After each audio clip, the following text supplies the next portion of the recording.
திருச்செந்தூர் வேலனை தேடி ஓடி வந்த 70 லட்சம் ரூபாய் மதிப்புள்ள காசு மாலை.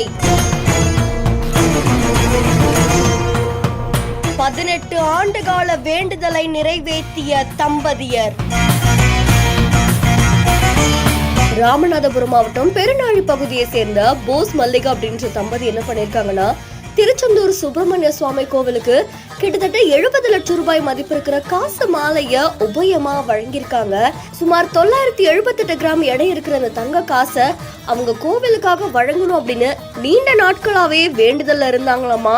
90 தங்க காசுகள் அடங்கின 108 பவுன் தங்க காசு மாலையை தான் அவங்க வழங்கியிருக்காங்க. இது கோவிலுடைய இணை ஆணையரான கார்த்திக் கிட்ட போஸும் அவங்களுடைய மனைவியும் வழங்கியிருக்காங்க. 18 ஆண்டுகால வேண்டுதலை நிறைவேற்றின இந்த பக்தர்கள் பலரையுமே ஆச்சரியத்துல ஆட்டியிருக்காங்க. இந்த செய்தி தொடர்பான உங்களுடைய கருத்துக்களை நம்மளுடைய பிஹைண்ட் நியூஸ்ல பதிவு செய்யுங்க. மேலும் செய்திகளுக்கு ஃபாலோ பண்ணுங்க. ஒரு கடலை மிட்டாய் ஒண்ணா இல்ல, எல்லாத்துக்கும் ஒரு கடலை மிட்டாய். வேற என்னலாம் இருக்கு உங்ககிட்ட? கடலை மிட்டாய் இருக்கு, மணிலா மிட்டாய் இருக்கு, எள்ளு மிட்டாய் இருக்கு, 3 ரகம் மிட்டாய் இருக்கு. 50 ரூபா, 50 ருபீஸ், இது 20 ருபீஸ். ஒன்று போதுமா? மாட்டேன். சரி, கடலை மிட்டாய் மட்டும் தான் சாப்பிட்றேன். எவ்வளோ இருக்கு இந்த வாரம்? 100 ரூபா. 100 ரூபா காசு தரவா?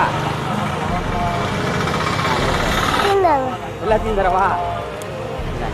இந்த இது ஒன்று சேர்த்து கொண்டு போங்க. உங்களுக்கு கடலை மிட்டாய் தானே அதிகமாக பிடிக்கும்.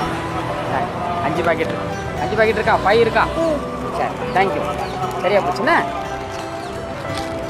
கடலை மிட்டாய், எள்ளு மிட்டாய் எடுத்து தரல. போய் கூழுக்கு கூழு விட்டோட பாப்பன் தாத்தா வச்சுட்டே இருப்பாங்க. தாத்தா எங்கனி போல வெள்ளோட்டு பக்கத்துல நிற்பாங்க. நீங்களும் வாங்குங்க. ஸ்கூல் முடிஞ்சு வரும்போதெல்லாம் இந்த தாத்தாவை பாப்பன்னா அவர் கடலை மிட்டாய் எள்ளுருண்டெல்லாம் விற்பாங்க. நான் வாங்கியிருக்கேன், நீங்களும் வாங்குங்க அப்படின்னு இந்த குழந்தை பேசினது பலரையுமே நெகிழ்ச்சியில் ஆழ்த்திருக்கு. கூழு விட்டோட பாப்பன் தாத்தா வச்சுட்டே இருப்பாங்க. தாத்தா எங்கனி போல வெள்ளோட்டு பக்கத்துல நிற்பாங்க. நீங்களும் வாங்குங்க. தூத்துக்குடி மீனவன் அப்படின்ற இன்ஸ்டாகிராம் பேஜ்ல இருந்து வீடியோ ஒன்று வெளியாகி இருக்கு. இந்த வீடியோல ஒரு குட்டி பாப்பா என்ன பண்றாங்க அப்படின்னா, ஒருத்தர்கிட்ட போறாங்க. அவர் சாலை ஓரமா இந்த கடலை மிட்டாய், எள்ளுருண்டை இந்த மாதிரிலாம் விற்பனை செஞ்சுட்டு வராங்க. ஏன்னா அவர் ஒரு மாற்றுத்திறனாளியா இருக்காங்க. இருந்தாலுமே கஷ்டப்பட்டு உழைச்சு வாழணும் அப்படின்னு நினைக்கிற அவருடைய மனசு பலரையுமே நிகழ்ச்சியில் ஆழ்த்திருக்கு.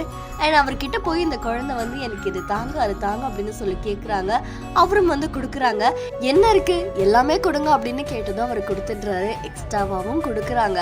அதுக்கப்புறமா இந்த குழந்தை வாங்கிட்டு வந்துட்டு அதுக்கான காசையும் கொடுத்துடுறாங்க. அண்ட் அதுக்கப்புறம் என்ன சொல்றாங்கன்னா, ஸ்கூல் முடிஞ்சு போகும்போது இந்த தாத்தாவை நான் டெய்லி பார்ப்பேன்னா அதனால தான் நான் வாங்கிக்கிட்டேன், நீங்களும் வாங்குங்க அப்படின்னு சொல்லியிருக்காங்க.